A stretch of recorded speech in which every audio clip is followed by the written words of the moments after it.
देखिए, हम सब इसके पहले पार्ट 12 सुर के पद पढ़ लिए। उसका प्रश्न उत्तर आपको दिए हैं और जो कुछ बचा है हम आपको ग्रुप में डालेंगे, उसको लिखकर आपको भेजना है। और अब नेक्स्ट चैप्टर हम लोग पढ़ रहे हैं पार्ट 14 नमक का दावा। ये प्रेमचंद की बहुत प्रसिद्ध कहानी है। प्रेमचंद की इस कहानी में लेखक ने रिश्वतखोरी, भ्रष्टाचार के विषय में बताया है। इस कहानी में भ्रष्टाचारी लोगों की जो सोच है उसको उजागर किया। भ्रष्टाचारी लोग जो भ्रष्टाचार करते हैं, अपराध करते हैं, रिश्वत लेते हैं, वे ऐसे करते हैं मानो कोई अपराध नहीं कर रहे हैं, ये उनका अधिकार है। मानो कि जीवन की यह एक बड़ी कोई उपलब्धि है जिसको वो कर रहे हैं। समाज में सद्गुणों की कमी नहीं है, सद्गुणी लोगों की कमी नहीं है, लेकिन अधिकतम लोग इस दुर्गुण से चाहे तो प्रभावित हैं और चाहे इसका प्रभाव दूसरों पर डालते हैं और डालने का प्रयास करते हैं। समाज में एक दूसरे को देखकर जो हम गुण अवगुण अपनाते हैं, उसमें क्या होना चाहिए? हमें हमेशा दूसरों के सद्गुण को अपनाना चाहिए और दुर्गुण पर ध्यान नहीं देना चाहिए। यदि दुर्गुण ही देखना है तो हम अपना दुर्गुण देखें, अपने अंदर के दुर्गुणों को दूर करें। और दूसरों की नकल ही करना है तो दूसरों के सद्गुण को देखें, उसकी नकल करें, उसको जीवन में अपनाएं। लेकिन आज क्या हो, आज समाज में सद्गुणी लोगों के सद्गुण को हम अपनाते नहीं। लोगों के अंदर जो अपराध प्रवृत्ति है, जो रिश्वतखोरी है, जो भ्रष्टाचार का सोच है, जो दुर्गुण है कहिए उनके अंदर, उस गुण को ही हम अपनाते हैं, उस गुण से हम प्रभावित होते हैं, उस गुण को ही अपने जीवन का आदर्श बना लेते हैं, जाने अनजाने।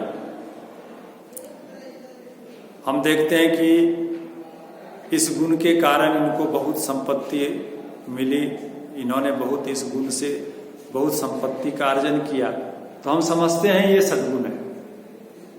हम विचार नहीं करते हैं कि यह बुरे ढंग से ये अर्जित किया गया है, यह इनका दुर्गुण है, इस पर हम विचार नहीं करते और उस दुर्गुण को अनजाने या जाने हम उसको अपना लेते हैं।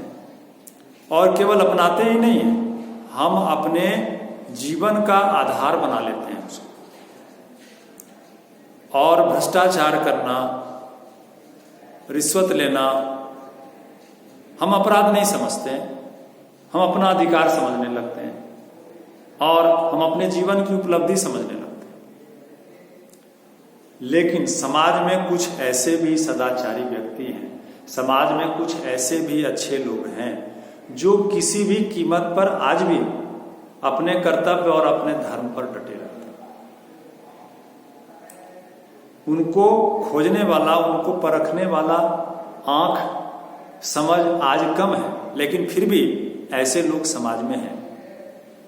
और ऐसे सद्गुणी लोगों को परखने वाले लोग भी हमारे समाज में, जो ऐसे सद्गुणी लोगों को उनके सद्गुण के कीमत को समझते हैं, उनकी अच्छाई की कीमत को समझते हैं और उसको अपनाते हैं और दूसरों को प्रभावित करते हैं इसके लिए, दूसरों को प्रेरित करते हैं इसके लिए।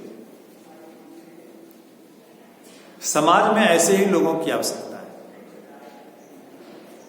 अच्छे बुरे हर समाज में लोग रहते हैं, लेकिन समाज का प्रकृति वैसा ही होता है जैसे बहुसंख्यक लोग रहते हैं।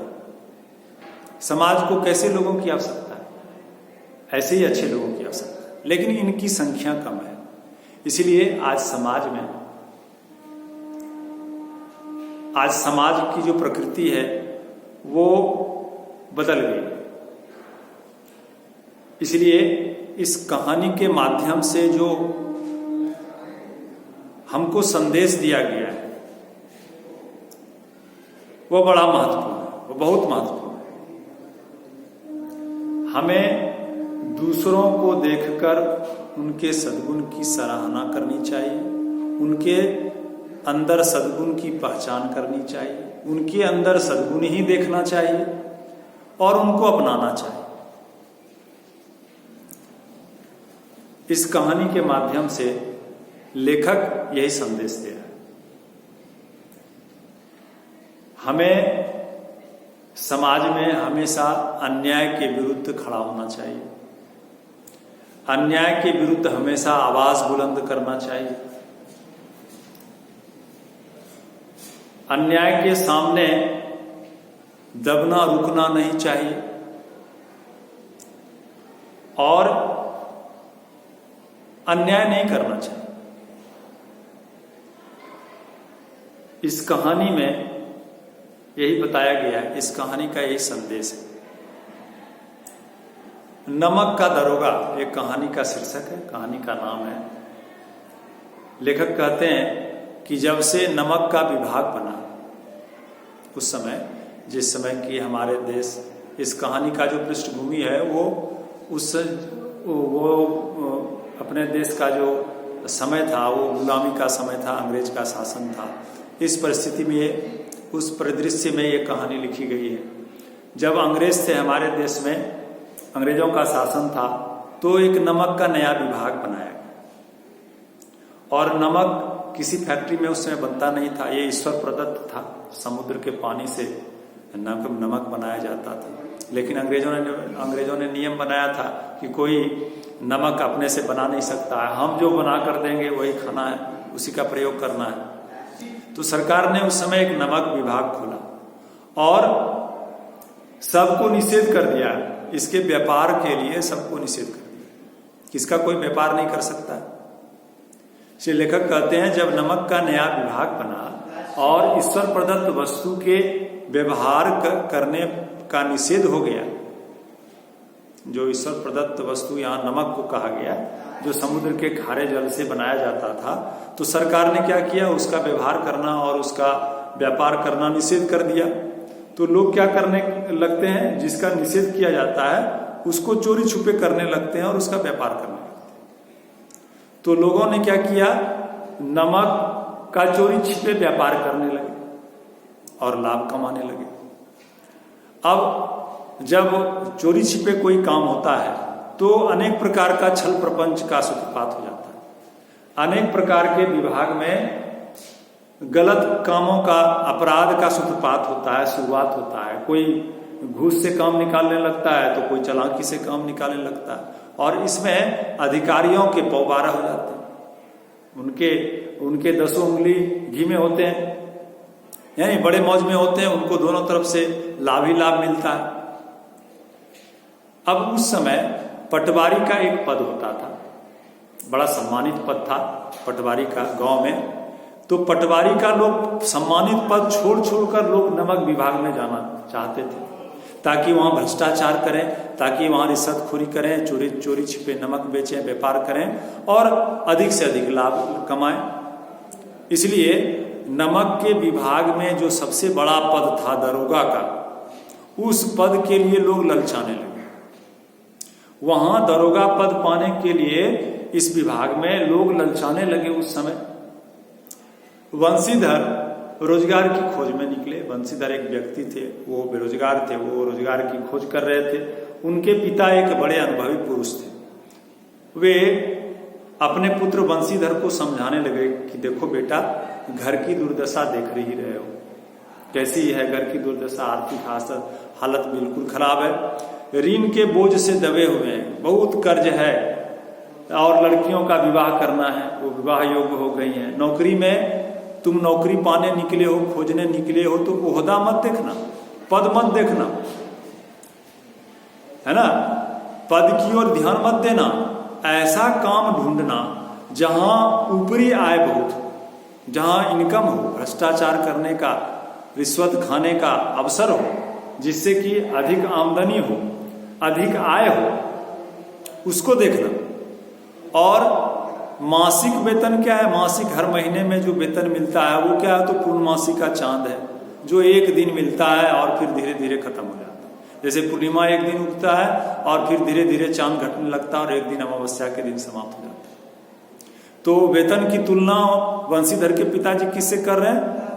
पूर्णमासी की चांद की तरह, पूर्णिमा के चांद की तरह, कि बस एक दिन वेतन मिलता है महीना पूरा होने के बाद, और फिर वह धीरे धीरे खर्च होकर खत्म हो जाता है। लेकिन जो ऊपरी आय है वो तो बहता हुआ स्रोत है, नदी है, वो उसका कोई निश्चित सीमा नहीं है, वो तो सदैव सदैव बना रहता है। हमेशा रिश्वत लेना, घूसखोरी करना, वो तो कब आएगा कोई नहीं जानता, और हमेशा आएगा, लोग अपना काम कराना चाहेंगे। तो प्यास तो उसी से बुझती है। ऊपरी आय बहता हुआ ऐसा स्रोत है जिससे हमारी प्यास बुझती है। ये समझाते हैं बंशीधर के पिता, उनके अनुभवी पिता, कि ओहदे को मत देखना, तुम नौकरी खोजने निकले हो तो तुम ऐसा काम ढूंढना जिसमें कि ऊपरी आय हो, आमदनी। धन्यवाद, आगे और बताएंगे।